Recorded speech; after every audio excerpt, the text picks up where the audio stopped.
Hello बच्चों, चलिए प्रश्न को पढ़ते हैं और समझते हैं। एक प्रकार के केक को 200 ग्राम आटा 25 ग्राम वसा की आवश्यकता होती है। दूसरी प्रकार के केक के लिए 100 ग्राम आटा व 50 ग्राम वसा की आवश्यकता होती है।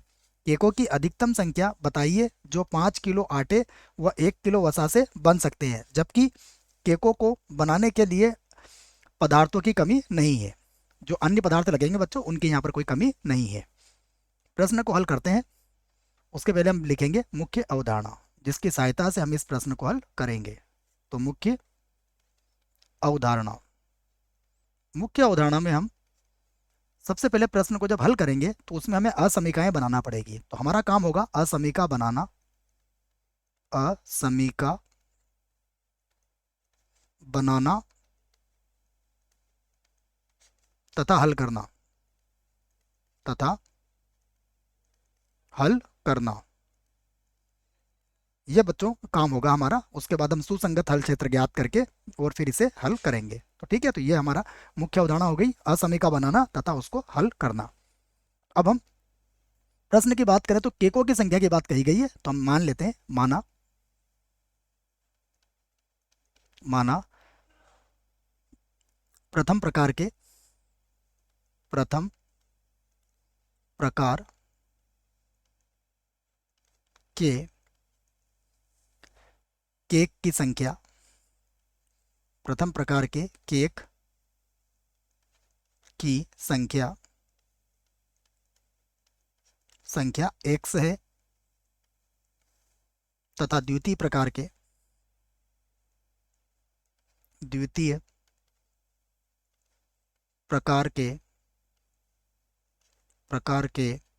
केक की संख्या केक की संख्या y है। तब तब हम कह सकते हैं कि x और y कभी भी जीरो से कम नहीं होंगे, जीरो या जीरो से अधिक ही होंगे। अब हम यहाँ पर उद्देश्य फलन बना लेते हैं हमारा। तो अब हमारा जो उद्देश्य फलन होगा, क्या उद्देश्य हमारा, केकों की संख्या अधिकतम हो, अर्थात x प्लस वाई का मान क्या मिले हमें, अधिकतम मिले, अधिकतम। तो केकों की संख्या हमें अधिकतम मिलना, यह हमारा उद्देश्य हो गया। अब हम अवरोध बना लेते हैं। तो सबसे पहले यहां पर बनाते हैं अवरोध। अवरोध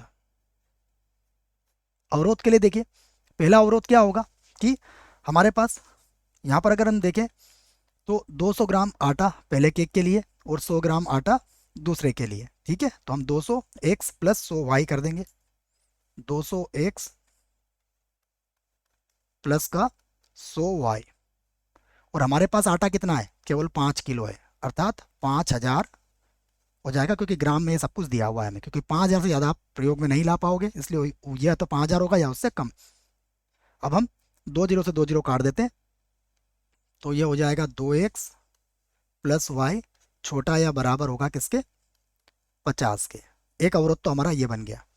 दूसरा अवरोध देखें, हमारे पास कितने वसा के लिए 25 ग्राम, तो 25x 50y दूसरे के लिए हो जाएगा। और हमारे पास वसा कितना है, देखिए केवल 1 किलो वसा है बच्चों हमारे पास। तो 1 किलो वसा से हमारा तात्पर्य 1000 ग्राम। यहाँ पर 25 से भाग लगा देते हैं, तो ये हो जाएगा x प्लस का 2y और ये आ जाएगा 40। ये दूसरा व्यवरोध। और तीसरा जो व्यवरोध है वो हमारा x और y दोनों ही जीरो से बड़े होंगे। अब हम इन्हें बारी बारी से हल कर लेते हैं। सबसे पहले मैं पहला अवरोध लिखता हूँ। तो पहला अवरोध है 2x प्लस का y छोटा या बराबर है किसके, 50 से, के संगत समीकरण बनाएंगे पहले। के संगत समीकरण। तो जब इसके संगत समीकरण बनाएंगे तो समीकरण होगी 2x प्लस वाई बराबर कितना हो जाएगा, 50। इसे हम समीकरण नंबर 1 बना देते हैं। अब इस पर बिंदु ले लेते हैं 2। तो इस पर बिंदु देखिए, यदि हमने x का मान 0 रखा तो y का मान कितना आएगा, पूरे 50। तथा यदि y का मान 0 रखा तो x का मान कितना आएगा, 25। तो ये 25,0 होगा। उसके बाद देखिए, यह असमीका मूल बिंदु को संतुष्ट करेगी, क्योंकि 0 छोटा होता है 50 से। तो जीरो जीरो को असमीका असमीका संतुष्ट करती है, संतुष्ट करती है,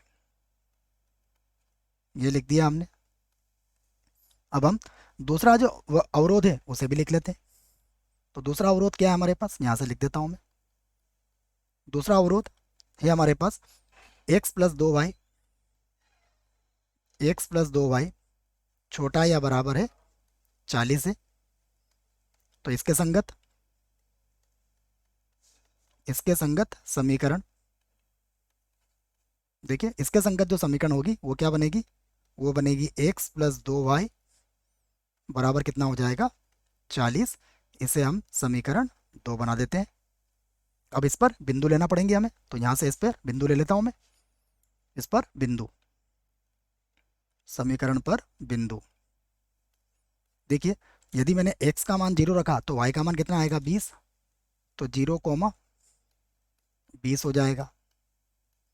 तथा यदि यहाँ पर y का मान 0 रखा तो x का मान 40 आ जाएगा। तो x का मान 40, y का मान 0, और ये मूल बिंदु को संतुष्ट करती है। देखो तो 0 0 को असमीका असमीका संतुष्ट करती है, संतुष्ट करती है, ये लिख दिया हमने। अब तीसरा अवरोध जो दिया गया है उसे देख लेते हैं। दो अवरोध तो लिख लिया हमने, तीसरा अवरोध यहां से लिख लेते हैं। तीसरा अवरोध क्या कहता है, देखो कि x और y दोनों 0 से बड़े हैं, जो कि प्रथम चतुर्थांश को व्यक्त करता है।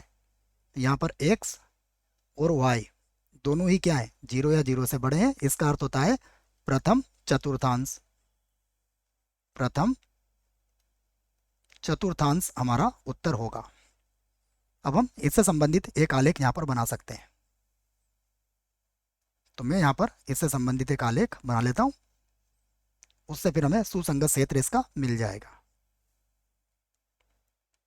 तो देखिए 10 20 30 40 50, तो 10 10 का अंतर ले लेते हैं हम।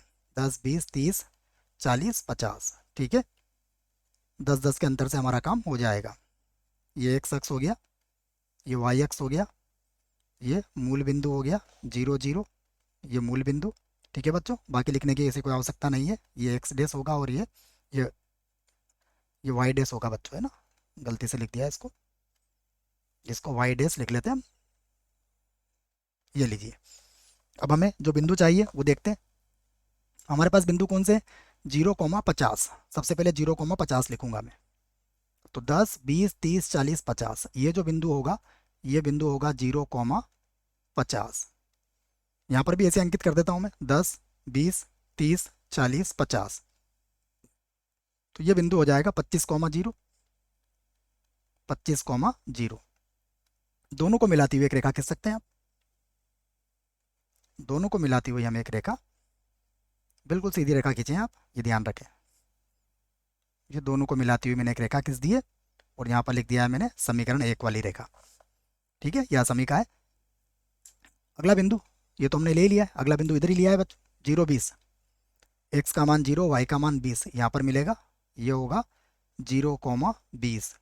अगला बिंदु है 40, तो 10 20 30 40 यहाँ पर होगा 40,0, और दोनों को मिलाती हुई आप एक रेखा फिर से खींच सकते हो, ठीक है। ये दूसरे समीकरण की रेखा थी, इसको इधर भी खींच सकते हो आप, है ना, ये यहाँ खींच दीजिए। अब दोनों ही रेखाएं मूल बिंदु को संतुष्ट करती है। इसका अर्थ क्या हुआ, इसका अर्थ यह हुआ कि हमारा जो छायांकित भाग होगा, जिसको हम सुसंगत क्षेत्र कहेंगे, वो यह बनेगा एक चतुर्भुज की तरह, जिसमें इस बिंदु को तो मैं ए नाम दे देता हूँ, ये बिंदु हमारे पास हो जाएगा बी, और ये बिंदु हो जाएगा हमारे पास सी, और इधर मूल बिंदु है हमारे पास। तो हमें क्या निकालना है, 1 और 2 का प्रतिच्छेद बिंदु निकालना है। तो यहाँ लिख लेते हैं हम समीकरण 1 और 2 से, समीकरण 1 व 2 से, समीकरण 1 व 2 से हल कर लेते हैं इसे। समीकरण नंबर 1 में क्या है हमारे पास, देखिए समीकरण नंबर 1 में है 2x प्लस वाई, इसको लिख लेता हूं मैं 2x plus Y, 2x plus Y, ठीक है ना। और ये किसके बराबर है, ये बराबर है हमारी समीकरण नंबर 1, 2x प्लस वाई जो है वो 50 के बराबर है, ठीक है। तो इसके बराबर कितना लिख लिया मैंने, 50। अब समीकरण नंबर 2 को देखो, समीकरण नंबर 2 जो है वो x प्लस 2y है, तो मैं इसको 2 से गुणा कर रहा हूँ बच्चों। तो 2x प्लस 4y हो जाएगी, ये हो जाएगी 2x प्लस का हो जाएगा 4y, और इधर कितना था 40 था, तो ये 80 हो जाएगा, ठीक है। सीधा हमने इसको विलोपन से हल करेंगे हम, तो ये माइनस और ये माइनस हो जाएगा, तो 2x तो कट गया। यहाँ पर अगर आप देखोगे तो माइनस का 3y होगा, माइनस का 3y, ये माइनस का 30 हो जाएगा। तो ये y का मान कितना आ गया, y का मान आ गया 10। तो हम कह सकते हैं कि यदि यदि y बराबर 10, तो देखो x बराबर कितना होगा, मान रख लो आप। y का मान यदि आपने 10 रखा तो x का मान आ जाएगा, 40 को 2 से भाग लगाओगे तो 20, तो ये हमारे पास 20 आ गया। इसका अर्थ हुआ बिंदु b हमारे पास कितना आया, ये आया 20,10। अब हमें चारों बिंदु मिल चुके हैं, हम कोणीय बिंदु की सारणी यहाँ पर बना सकते हैं। तो मैं यहाँ से कोणीय बिंदु की सारणी बना देता हूँ। कोणीय बिंदु, कोणीय बिंदु में सबसे पहले मूल बिंदु आया हमारे पास, तो मूल बिंदु है 0 0। दूसरा बिंदु ए है, ए को भी हमने यहाँ लिख रखा है, ये हमारे पास 25,0, तो ये है 25,0। बिंदु बी हमने प्राप्त किया है, बिंदु बी कितना है, ये है 20,10, ठीक है। ये 20,10 हो जाएगा, 20,10। और बिंदु सी भी लिख लेंगे हम। बिंदु सी कितना है, बिंदु सी मैंने माना था 0,20 है बच्चों, 0,20। यहाँ पर जिसका अधिकतम मान निकालना है हमें वो है x प्लस वाई। इन सभी मानों को आप यहाँ रख सकते हो। तो सबसे पहले तो ये 0 आ जाएगा, उसके बाद x का मान 25 है तो ये 25 आ जाएगा, यहाँ 20 और 10 यहाँ हो जाएगा 30, यहाँ पर हो जाएगा केवल 20। तो अधिकतम कौन है इसमें, ये इसका अधिकतम मान है, अधिकतम। तो ये हमें अधिकतम मिला है, तो यहाँ पर हमारा उत्तर आ चुका है, कह सकते हैं हम। अतः प्रथम प्रकार के प्रथम प्रकार के प्रकार प्रकार के केक कितने चाहिए, 20, ठीक है। तथा द्वितीय प्रकार के द्वितीय प्रकार के केक 10 होने पर 20 तथा फिर से पढ़ लेता हूँ बच्चों। प्रथम प्रकार के 20 तथा द्वितीय प्रकार के जो केक है वो 10 बनने पर बनने पर अधिकतम अधिकतम केक 30 होंगे, 30 होंगे। तो इसका मतलब ये हुआ कि हमें ए प्रकार के या प्रथम प्रकार के 20 केक बनाना है, द्वितीय प्रकार के 10 केक बनाना है, तो हम अधिकतम केक कितने बना सकते हैं, 30 बना सकते हैं बच्चों। आशा करता हूँ प्रश्न का उत्तर समझ में आया होगा। धन्यवाद।